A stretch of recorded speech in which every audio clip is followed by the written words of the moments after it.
জয় হিন্দ বন্ধুরা, তোমরা দেখছো তোমাদের প্রিয় YouTube channel has butterfly academy. তোমাদের সামনে যে অফিসিয়ালি নোটিফিকেশন এই বিজ্ঞপ্তি তোমরা অনস্ক্রিন দেখতে পাচ্ছ। এখানে রাজ্যের যন্ত্র গ্রুপ সি বিভাগে নিয়োগ 2025 সংক্রান্তের এই যে 25-এর নিয়োগের যেটা বিজ্ঞপ্তি প্রকাশিত করা হয়েছে যন্ত্র বিভাগ গ্রুপ সি বিভাগে, এখানে তোমরা রাজ্যের 23 জেলা থেকে মেল ফিমেল প্রত্যেকে আবেদন করতে পারছো। এখানে শুধুমাত্র তুমি মাধ্যমিক পাস করছো, তাহলে এই শূন্যপদটি শুধুমাত্র তোমার জন্য। তুমি মাধ্যমিক পাস করছো, এখানে লিখিত পরীক্ষাও দিতে হচ্ছে না, এখানে ডাইরেক্ট তোমাদের রিক্রুটমেন্ট করা হবে সরাসরি। তোমার যদি ক্ষমতা থাকে তাহলে তুমি এই চাকরিটিকে অর্জন করতে পারবে।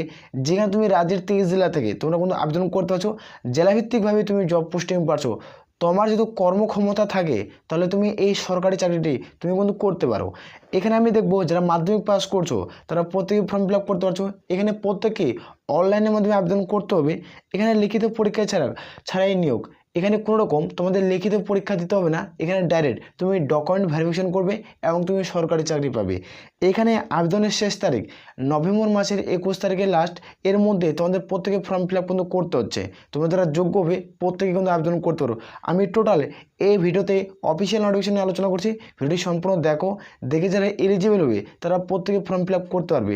আর আমি বারবার করে একটাই রিকোয়েস্ট করি, তুমি চ্যানেলের যদি নতুন দর্শক হয়ে থাকো চ্যানেলটি অবশ্যই সাবস্ক্রাইব করো, কারণ এই নোটিফিকেশন তুলে ধরছি তোমাদের সামনে। এখানে তোমরা প্রত্যেকে দেখতে পাচ্ছ এটা হলো অফিসিয়াল নোটিফিকেশনের বিজ্ঞপ্তি। এখানে প্রত্যেকে অনলাইন তোমাদের অ্যাপ্লাই এবং রেজিস্ট্রেশন অ্যাপ্লিকেশন প্রত্যেকে স্টার্ট হয়ে গেছে। যেখানে দেখতে পাচ্ছ তোমাদের অনলাইন অ্যাপ্লিকেশন তোমাদের প্রত্যেকে ফর্ম ফিল আপ করার তারিখ যেটা 22/10/2024 অর্থাৎ অক্টোবর মাসের 22 তারিখ থেকে ফর্ম ফিল আপ শুরু হয়েছে। যেখানে ক্লোজিং ডেট এখানে তোমরা দেখতে পাচ্ছ 21/11/2024। এর মধ্যে প্রত্যেকে আবেদন প্রক্রিয়া কমপ্লিট করতে হচ্ছে। যেটা 22 তারিখ তোমাদের ফর্ম ফিল আপ শুরু হয়েছে এবং 21 তারিখে লাস্ট ডেট। অক্টোবর মাসের 22 তারিখ থেকে ফর্ম ফিল আপ শুরু হয়েছে এবং নভেম্বর মাসের 21 তারিখে লাস্ট ডেট। এখানে তোমাদের এজ লিমিট আমরা প্রথমে দেখব, আমরা প্রত্যেকটি স্টেপ বাই আলোচনা করছি। এখানে ভিডিওটি সম্পূর্ণ দেখো। এখানে ক্লোজিং ডেট অনুযায়ী তোমাদের 22/11/2024 অনুযায়ী তোমাদের বয়সটি ক্যালকুলেট করা হবে। তোমার বয়স 18 থেকে তোমাদের বয়স যদি 35-এর মধ্যে হয়ে থাকে তাহলে তোমরা প্রত্যেকে ফর্ম ফিল আপ করতে পারছো। এবং যারা এসসি অথবা এসটি প্রার্থী রয়েছে তারা সরকারিভাবে 5 বছরের ছাড় পাবে। এবং যারা ওবিসি প্রার্থী রয়েছে তারা সরকারিভাবে বয়সে তোমরা 3 বছরের ছাড় পাচ্ছ। এটা সরকারি গভর্নমেন্ট রুলস অনুযায়ী তোমাদের প্রত্যেকেরই বয়সটি ক্যালকুলেট কিন্তু করা হচ্ছে। এখানে আমরা দেখব এডুকেশনাল কোয়ালিফিকেশন তোমাদের কি উল্লেখ কিন্তু করা রয়েছে। এইখানে যদি তুমি মাধ্যমিক পাস করে থাকো তাহলে এখানে তুমি প্রত্যেকে ফর্ম ফিল আপ করতে পারবে। এখানে কোনো পার্সেন্টেজের প্রয়োজন পড়বে না, শুধুমাত্র তুমি মাধ্যমিক পাস করছো তাহলে তুমি ফর্ম ফিল আপ করতে পারছো। এখানে দেখবো আমরা যে এডুকেশনাল কোয়ালিফিকেশন, এখানে তোমাদের কী চাওয়া হয়েছে এডুকেশনাল কোয়ালিফিকেশন। এখানে 22 তোমাদের কিন্তু 21/11/2024 অনুযায়ী তোমাদের কিন্তু তোমাদের এডুকেশনাল কোয়ালিফিকেশন মানে শিক্ষাগত যোগ্যতা তোমাদের কমপ্লিট করা থাকতে হবে, তাহলে এখানে তুমি ফর্ম ফিল আপ কিন্তু করতে পারবে। 21/11/2024 অর্থাৎ নভেম্বর মাসের 21 তারিখ অবধি তোমাদের কিন্তু এডুকেশনাল কোয়ালিফিকেশন তুমি মাধ্যমিক পাস কিন্তু করা থাকতে হবে, তাহলে তুমি ফর্ম ফিল আপ কিন্তু করতে পারছো। এখানে আমরা দেখবো নন আইটিআই অর্থাৎ মানে তোমাদের যারা মাধ্যমিক পাস করবে তাদের জন্য এই মাত্র ভ্যাকান্সিটা। যারা মাধ্যমিক পাস করবে তাদের জন্য এই ভ্যাকান্সিটা কিন্তু জারি করছে। মাধ্যমিক পাশে কতগুলো শূন্য পদ হচ্ছে সেটাও আমি এই ভিডিওতে আলোচনা কিন্তু করে দেবো। এখানে যারা মাধ্যমিক পাস করবে তাদের ক্ষেত্রে 1 নম্বর ভ্যাকান্সি রয়েছে। এখানে মিনিমাম তারা মাধ্যমিক পাস করছো তাহলে এখানে আবেদন করতে পারছো। এখানে আবেদন করার পর দেখতে পাচ্ছ নোটিফিকেশন, যেখানে মিনিমাম 50% মার্কস এখানে লাগবে এবং তোমাদের যারা 40% মার্কস থাকবে তারাও এখানে ফর্ম ফিল আপ কিন্তু করতে পারবে। আর এখানে একটা পোস্ট হচ্ছে, এখানে একটা এ পোস্ট একটা বি পোস্ট একটা আইটিআই ক্যাটাগরি। এখানে তুমি মাধ্যমিক পাস করছো, মাধ্যমিকের পাশাপাশি তুমি আইটিআই কমপ্লিট করছো যে কোনো ট্রেড থেকে, তাহলে তুমি ফর্ম ফিল আপ করতে পারছো। আইটিআইয়ের ক্ষেত্রে তোমাদের শূন্যপদ থাকবে কতগুলো সেটাই আমি দেখে দেবো এই ভিডিওতে। এখানে দেখতে পাচ্ছ এনসিবিটি অথবা এসসিবিটি থেকে তোমাদের প্রত্যেকেই আইটিআই কমপ্লিট করা থাকতে হবে। এখানে যাদের 50% মার্কস থাকবে তারা প্রত্যেকেই যোগ্য। এখানে দেখতে পাচ্ছ মাস্ট হ্যাভ কোয়ালিফাই তোমাদের কিন্তু প্রত্যেকে থাকতে হচ্ছে। যদি মাধ্যমিকে তোমার আইটিআই করা না থাকে তাহলে 50% মার্কস লাগবেই, তারপরে তোমরা এলিজিবল। এখানে ভ্যাকান্সি ডিটেলস আমি দেখে দেবো। এখানে টোটাল কতগুলো ভ্যাকান্সি কিন্তু ডিক্লেয়ার করা হয়েছে, এখানে কতগুলো ভ্যাকান্সি রয়েছে। এই যে নোটিফিকেশনের বিজ্ঞপ্তি প্রকাশিত হয়েছে এই নোটিফিকেশনের বিজ্ঞপ্তিটি কোথা থেকে প্রকাশিত হয়েছে সেটা আমাদের দেখে দিচ্ছি। এখানে ইয়ান্ত্রা ইন্ডিয়া লিমিটেড অর্থাৎ তোমাদের যন্ত্র বিভাগ থেকে এই নোটিফিকেশনের বিজ্ঞপ্তি প্রকাশিত করছে। এটা হলো অফিসিয়াল নোটিফিকেশনের মেমো নাম্বার, যেখানে তোমাদের 22/10/2024 ফাইনালিভাবে নোটিফিকেশনের মধ্যে প্রকাশিত করছে। এখানে দেখে নেব আমরা টোটাল নাম্বার অফ ভ্যাকান্সি। এখানে তো কতগুলো রয়েছে, টোটাল তোমাদের ভ্যাকান্সি রয়েছে 3883টা ভ্যাকান্সি রয়েছে। এখানে আমরা দেখব এবার কোন ক্যাটাগরিতে কতগুলো ভ্যাকান্সি কিন্তু ভাগ করা রয়েছে। এখানে দেখতে পাচ্ছ নন আইটিআই একটা আইটিআই ক্যান্ডিডেট। এখানে দেখতে পাচ্ছ যারা তোমরা আবেদন করছো তাদের ক্ষেত্রে এখানে নন আইটিআই অর্থাৎ নন আইটিআইয়ের ক্ষেত্রে তোমাদের 1000, তোমাদের যারা নন আইটিআই শুধুমাত্র মাধ্যমিক পাস করছো তাদের ক্ষেত্রে এই শূন্যপদটি বলছি। এখানে যারা মাধ্যমিক পাস করবে তোমাদের 1385টি শূন্যপদ কিন্তু তোমাদের রয়েছে, 1385 শূন্যপদ। আর যারা আইটিআই করবে তাদের ক্ষেত্রে আমি শূন্যপদগুলো দেখে দিচ্ছি তোমাদের কতগুলো শূন্যপদ রয়েছে। এখানে তোমার দেখতে পাচ্ছ 2498টি শূন্যপদ কোনো টোটাল রয়েছে। এটা একটা টোটাল তোমাদের শূন্যপদ কোনো থাকছে। এখানে দেখতে পাচ্ছ একটা হলো আইটিআই শূন্যপদ, একটা নন আইটিআই শূন্যপদ।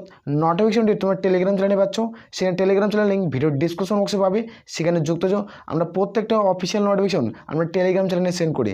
এখানে তোমাদের বলছিলাম কোনো রকম পরীক্ষা নেবে না, এখানে ডাইরেক্ট সরাসরি রিক্রুটমেন্ট করাবে, এখানে নো এক্সাম। তোমাদের আমি প্রথমে বলছি যারা এখানে ফর্ম ফিল আপ করবে তাদের ক্ষেত্রে একটা অত্যাবশ্যক দারুণ সুযোগ রয়েছে। তোমার যে কর্মক্ষমতা থাকে তাহলে তুমি এই সরকারি চাকরি করতে পারবে। আমি টোটাল আলোচনা করছি এই ভিডিওটির মাধ্যমে। এখানে তোমরা প্রত্যেকে দেখতে পাচ্ছ এটার সিলেকশন প্রসেস কি রয়েছে।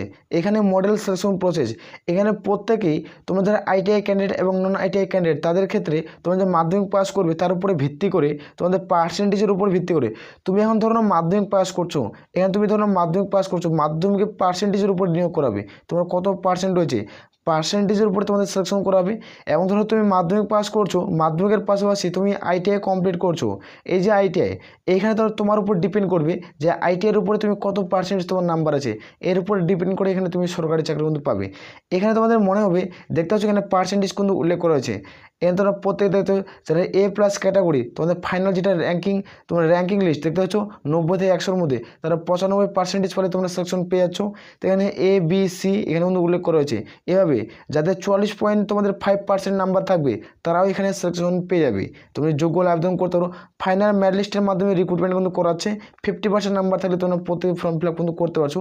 মাধ্যমিকে তোমাদের কিন্তু প্রত্যেকেই মাধ্যমিকে যারা পাস করবে তারা এখানে ফর্ম ফিল আপ কিন্তু করতে পারবে, এটা কিন্তু প্রত্যেকে মাথায় রাখবে, এটাই রিক্রুটমেন্টের রুলস কিন্তু রয়েছে। এখানে তোমাদের মনে থাকবে যেখানে কত টাকা স্যালারি দেবে, এইখানে কয় টাকা স্যালারি দেবে সেটা আমি দেখে দিচ্ছি। এখানে স্যালারির মান তোমরা প্রত্যেকে দেখতে পাচ্ছ। এখানে প্রথমত এখানে 1 বছর তোমরা যারা নন আইটিআই মাধ্যমিক পাস করবে তাদের ক্ষেত্রে 6000, আর যারা মাধ্যমিকের পাশাপাশি আইটিআই করবে তাদের ক্ষেত্রে 7000। এটা টোটাল তোমাদের 1 বছর, তোমাদের 1 বছর এই স্যালারিটা কিন্তু দেবে, 1 বছর এই স্যালারিটা দেবে। যখন তোমরা 1 বছর পর তুমি সাকসেস হয়ে যাবে তোমাদের তখন মেডিকেল একটা এক্সামিনেশন হবে, মেডিকেল এক্সামিনেশনের পর তোমাদের স্যালারির মান তোমাদের স্টার্টিং পয়েন্ট তোমরা 27000 টাকা তুমি স্যালারি কিন্তু পেয়ে যাচ্ছ। আসলে ক্লিয়ার করে বুঝাতে পারছি। এখানে প্রথমত 1 বছরের জন্য কন্ট্রাকচুয়াল নিয়োগ করাবে, 1 বছরের পর তোমাদের কিন্তু পরবর্তীতে পার্মানেন্ট পোস্ট কিন্তু হয়ে যাবে। 60 বছরের জন্য পার্মানেন্ট পোস্ট কিন্তু করবে কিছু পার থেকে। এখান থেকে ধরুন যতগুলো ভ্যাকান্সি রয়েছে তোমাদের 3883 কিন্তু 83টা ভ্যাকান্সি বললাম।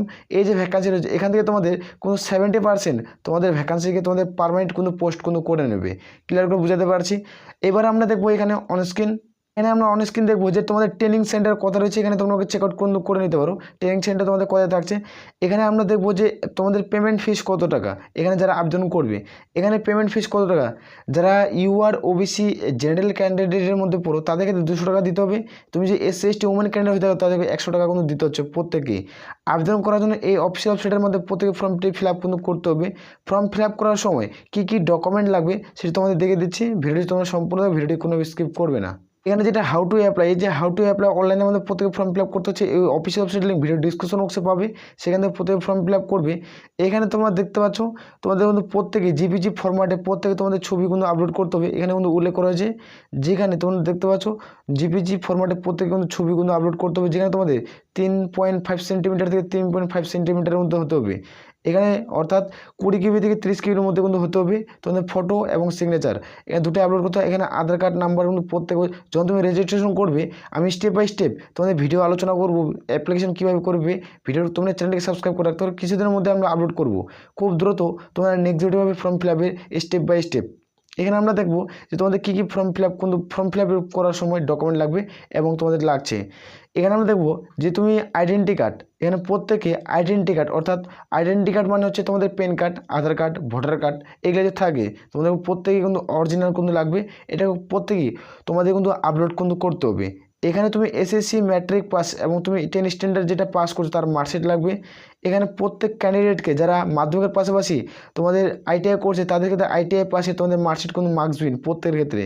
আর যারা এখানে আইটিআই করেনি তাদের ক্ষেত্রে আইটিআই সার্টিফিকেটের কোনো প্রয়োজন পড়বে না। এখানে ন্যাশনাল ট্রেড তোমার certificate, NCVT personal national trade certificate, NCVT SCBT ITI pass, তুমি যে কোনো কাজ থেকে বিলং করছো এসসি এসটি ওবিসি তার কাস্ট সার্টিফিকেট কিন্তু মার্কসবিহীন প্রত্যেকের ক্ষেত্রে। এখানে তোমাদের ফিজিক্যাল যদি করে থাকো মেডিকেল স্ট্যান্ডার্ড টেস্ট তার সার্টিফিকেট যদি থাকে তাহলে কিন্তু প্রত্যেকে কিন্তু দিতে হচ্ছে। এই কিছুটা ডকুমেন্ট কিন্তু প্রত্যেকে কিন্তু লাগবে, এই ডকুমেন্টগুলো প্রত্যেকে কিন্তু দিতে হবে। আর এখানে দেখতে পাচ্ছ এখানে কিছু ডকুমেন্ট উল্লেখ করেছে, এই ডকুমেন্টগুলো তোমাদের প্রত্যেকে কিন্তু লাগছে, এগুলো লাগবে। এবং তোমাদের ব্যাংকের পাসবই জেরক্স এবং ভোটার আইডেন্টি কার্ড এটা প্রত্যেকেরই মার্কসবিহীন, তারপরে তোমরা প্রত্যেকেই যোগ্য। আমি এর উপরে খুব দ্রুত তোমার next step by step video নিয়ে আলোচনা করবো। চ্যানেলটিকে তোমরা অবশ্যই সাবস্ক্রাইব করে রাখতে পারো। আমি টোটাল এই ভিডিওতে আলোচনা করলাম, আসলে প্রত্যেকে কমপ্লিট করে বুঝাতে পারছি। তোমাদের মনে যে কোনো প্রশ্ন থাকে তোমরা অবশ্যই তোমরা কমেন্ট সেকশনে কমেন্ট করে জানাতে পারো। যারা ওয়েস্টবেঙ্গল মধ্যে আবেদন করবে তারা ওয়েস্টবেঙ্গলে জব পোস্টিং পেয়ে যাবে, যারা ওয়েস্টবেঙ্গল থেকে ওয়েস্টবেঙ্গলে জব পোস্টিং, যারা ত্রিপুরা থেকে আবেদন করবে তারা ত্রিপুরায় জব পোস্টিং পাচ্ছ। আসলে প্রত্যেক বোঝা যাচ্ছে। তাহলে এগুলো আমরা এখান থেকে ভিডিওটি শেষ করছি। জয় হিন্দ, জয় ভারত।